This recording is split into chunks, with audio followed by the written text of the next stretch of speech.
Cette émission est une production de la télévision régionale des Moulins. Avec la collaboration de la Chambre de commerce et d'industrie Les Moulins, le CFP des Moulins, le CFP des Riverains et le SAE, fiers partenaires de Fibre E.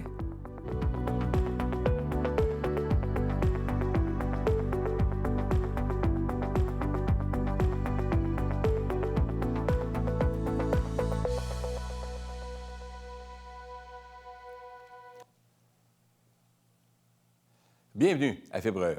Passionné de skateboard depuis son adolescence, Martin Richard a obtenu son diplôme en design graphique au Collège Salette de Montréal. Puis, il a œuvré plus de 10 ans dans diverses agences avant de fonder sa propre entreprise en 2013, le groupe Fanatic. En 2020, c'est avec sa fille qu'il a fondé une autre compagnie, Colorblind Skateboard. On les reçoit tous les deux. On a demandé à Naila et Martin. Bienvenue.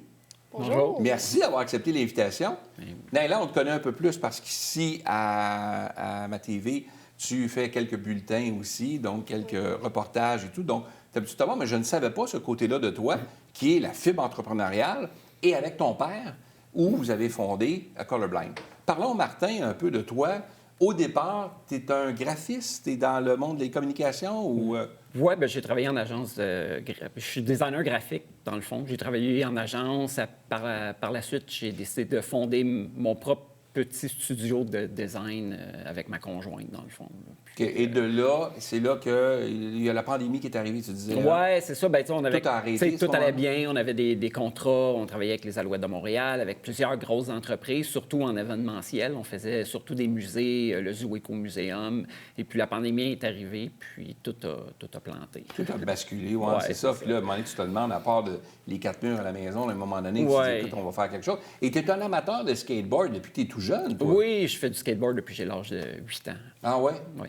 OK. Bon, donc tu es un grand amateur. De ton côté, Naila, tu étais aux études, évidemment. Oui. Tu es jeune, tu es toute jeune et tu as terminé un bac, toi, de ton côté, en quoi? Journalisme. En c'est journalisme. ça. J'ai terminé en 2025, puis là, c'est comme ça que je suis rentrée à TVRM. Puis avec mon père, il m'a montré sa passion du skate et sa passion du design. Fait que là, c'est comme ça qu'on a créé Colorblind. Je l'aide à faire les designs. Puis je fais un peu de skate, mais je suis pas autant bonne que lui, ça, c'est sûr, là. OK. Donc, c'est vraiment des amateurs de skate. Vous avez cette passion-là qui vous habite. Donc, c'était quoi le but de Colorblind? C'était pour vous autres de vous lancer dans l'entrepreneuriat et tous les deux, en plus, tu avais la même passion, toi, de ton côté? Ou... Oui, bien, c'est sûr que j'aimais ça, tout ce qui était entrepreneuriat. J'ai fait une catégorie à l'université en entrepreneuriat. Puis quand il m'a dit « Ah, ça me tente de créer quelque chose père-fille, ensemble, puis qu'on pourra faire... » C'est surtout les dessins que moi, j'aime faire. Donc quand il m'a dit « Ah, go, on le fait », j'ai embarqué, puis je l'ai aidé. Mais c'est sûr que lui, il connaît tous les détails du skate, les matériaux, comment ça fonctionne, le marketing pour le skate. Il connaît les gens dans le domaine. Fait que lui, c'est plus cette fibre-là qu'il connaît. Puis moi, c'est peut-être l'autre côté avec les jeunes, tu sais, dans le monde du skate, les couleurs, c'est quoi les styles de design qui intéressent plus les gens. Puis c'est peut-être un peu plus les gens un peu plus vieux. Fait qu'on a comme les deux côtés de la médaille pour attirer plus de personnes. C'est un peu ça aussi... on s'appelle, notre slogan, c'est All the Same, parce qu'on est capable de rejoindre tout le monde avec différents styles. Ça peut rejoindre tout le monde. OK, c'est génial. Puis c'est un domaine qui est plus fermé ici au Québec, où c'est facile de voguer dans ce monde-là? Bien, c'est sûr qu'ici, c'est quand même assez difficile parce qu'en partant, on a l'hiver. OK. Fait que, tu sais, l'hiver, il y a juste quelques parcs de skate intérieur. Il n'y en a vraiment pas beaucoup encore. C'est comme un temps mort. Il y a le Taz à Montréal, il y a le Spin sur la rive sud. Il y en a quelques-uns, mais il n'y en a vraiment pas beaucoup.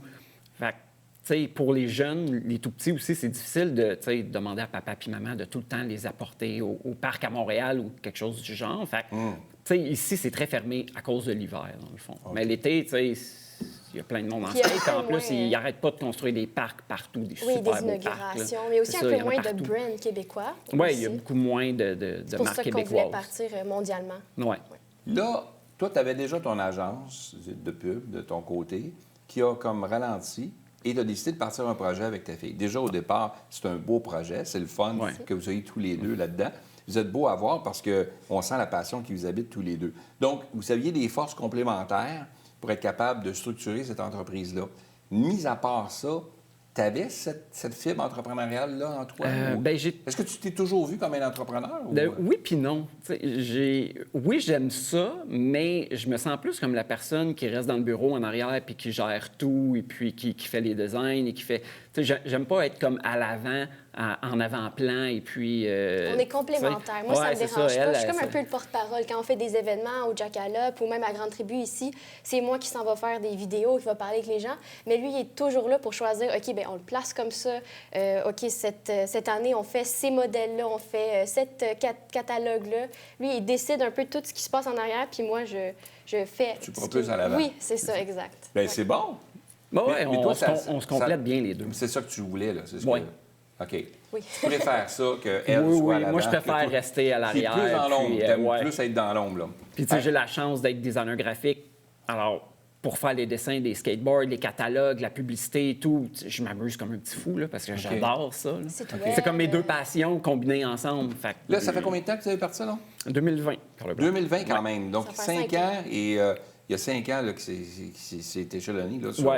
Donc, depuis la date de l'entrevue d'aujourd'hui. Mais il reste que, de votre côté, est-ce que c'est quand tu regardes les années qui ont passé, est-ce que c'est le chemin que tu voulais parcourir?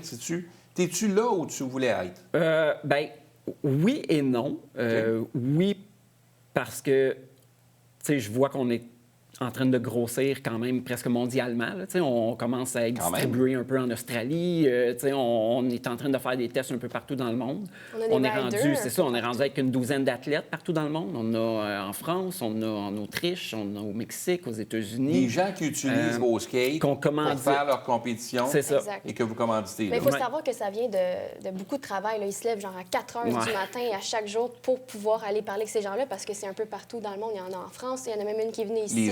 Les heures sont pas pareilles. Même avec les distributeurs, il faut qu'ils parlent avec des gens qui viennent de l'Asie. Donc, à tous les jours, là, ils se lèvent à cette heure-là puis ils travaillent sur Colorblind pour faire ça. Aussi, ma conjointe nous aide beaucoup dans Colorblind aussi. Puis les trois, on a des emplois à temps plein en plus. Là.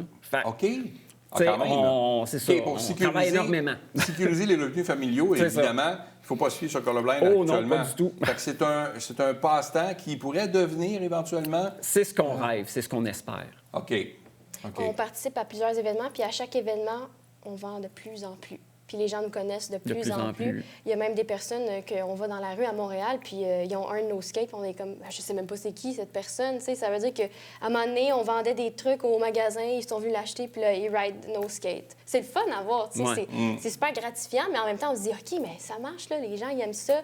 Puis on en voit de plus en plus, puis on les connaît même pas, ces gens-là. Puis grâce à nos 12 athlètes partout dans le monde, mais ça fait en sorte qu'on commence vraiment à être connus partout dans le monde. Il y a même des endroits où on est plus connus qu'ici. Puis mon côté journalistique fait en sorte que je fais des entrevues avec eux, avec tous ces riders-là, pour pouvoir promouvoir notre compagnie. Puis ça montre un peu qu'on est un business. Quand on regarde les années qui ont passé, y a-t-il quelque chose que tu ferais différemment? Toi, oui. Tu sais, comme je disais tantôt, je préfère être le gars qui reste en arrière, qui fait les designs, tous ces trucs-là. J'ai beaucoup de difficultés à prendre mon stock puis aller le vendre.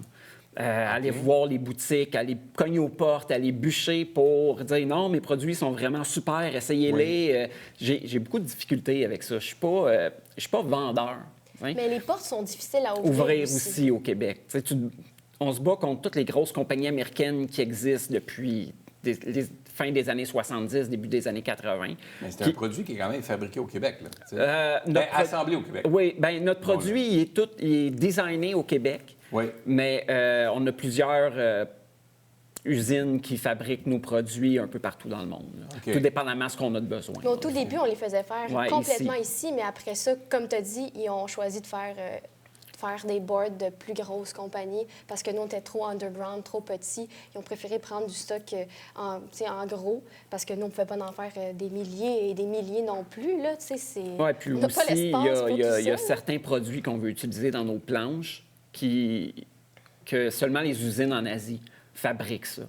Fait qu'on n'a pas le choix. On essaie d'être économique puis pro-environnement. On fait du drop shipping, donc on a fait affaire avec des compagnies qui font en sorte que quand on achète un matériel, ils prennent l'usine la plus proche, puis c'est là qu'ils la font faire. Comme ça, on n'a pas besoin d'utiliser plein de matériaux. Mais ça, c'est toi qui l'as trouvé, tu as fait les recherches pour. Dans le fond, tous nos vêtements, c'est son travail en dropshipping. Fait que peu importe la personne est où dans le monde, moi, je reçois la commande, l'usine la plus près reçoit la commande, et puis fabrique à la pièce et l'envoie au client directement. Fait qu'il n'y a pas d'entrepôt chauffé rempli de stock pour rien. Il y a pas... le produit, il part pas d'une place pour venir à une autre place, pour retourner à une autre place. Il part direct. Il peut être expédié directement. C'est ça, directement de l'usine chez le client. Okay. Ça, c'est pour tout ce qui est vêtements. Mais ça, toi, tu as trouvé ça parce que tu as fait des recherches. Oui, c'est ça. OK. Donc, les produits utilisés aussi, là, quand on parle de développement durable, tout le volet environnement et tout ça est important pour vous autres. Là. Oui, on essaye le plus possible là, d'être bon pour l'environnement. Oui, c'est ça. On essaye comme on peut. OK. Qu'est-ce qu'on souhaite à Colorblind pour la suite des choses? Bien, tu sais, moi, mon rêve, c'est vraiment que la marque soit connue partout dans le monde. Okay. Là, on a la chance d'avoir Emilia Jeddah, une Mexicaine qui habite à Mexico, qui se bat pour une place aux Olympiques en 2028. Fait que si elle parvient à aller aux Olympiques en 2028, elle va skater aux Olympiques avec notre planche. OK. Fait que ça va donner un bon coup de main en visibilité et tout. Mais ce qu'on rêve vraiment, c'est d'être reconnu mondialement. Et puis... de s'affilier avec des gens, soit d'ici ou d'ailleurs, mais on aimerait ça, là, pouvoir avoir plus de personnes avec nous dans le projet, puis pouvoir être plus gros, là, puis on a, avoir plus de temps. On a une couple d'autres projets aussi qui sont comme en démarrage, qu'on pense peut-être essayer de partir en même temps, là, complémentaire à Colorblind Skateboard.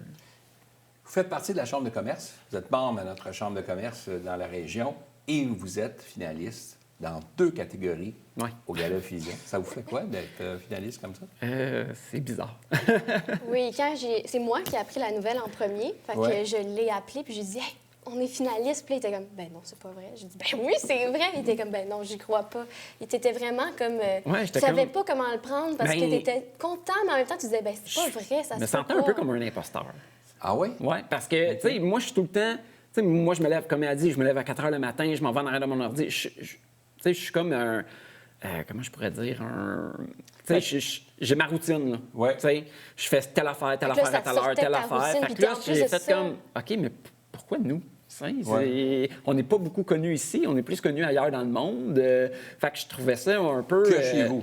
Oui, c'est ça. Alors, cette reconnaissance-là, à un moment donné, il faut que ça vienne quelque part. Ben oui, c'est ça. Il faut qu'il y ait un début quelque part. Puis si tu veux vendre chez vous, puis d'être connu, oui, à l'étranger, c'est merveilleux, mais que l'entreprise puisse vendre aussi ses produits, puis que les Québécois et les Québécoises puissent en profiter s'ils sont amateurs de ces produits-là. C'est beau de vous voir les deux entrepreneurs comme ça. C'est le fun parce que vous vous complétez bien. Qu'est-ce que tu souhaites, toi, à l'entreprise pour la suite? Bien, c'est ça. Moi, j'espère que ça va être plus grand, mais au Québec, puis que les gens nous connaissent plus ici. Comme j'ai dit, on a besoin des gens comme nous qui vont nous comprendre, qui vont venir nous aider à faire ça plus grand. Mais sais-tu... Quand on voit des histoires d'entrepreneurs, puis on en voit beaucoup ici à Fédéral, là, mais des histoires d'entrepreneurs comme ça, bien des gens à la maison qui disent « Écoute, j'aimerais ça partir quelque chose avec mon fils ou ma fille et tout ça », mais c'est beau de voir les deux ouverts comme ça, puis avoir autant de passion pour quelque chose qui vous captive comme ça. Alors, je vous souhaite longue vie à Colorblind. Merci beaucoup. Et que ce soit des Colorblind partout, là. Oui, ça serait le fun. Oui, surtout au Québec, là, ça serait le fun qu'on puisse être dans toutes les boutiques. Oui. Merci d'avoir été à l'émission. Merci. Merci à vous deux.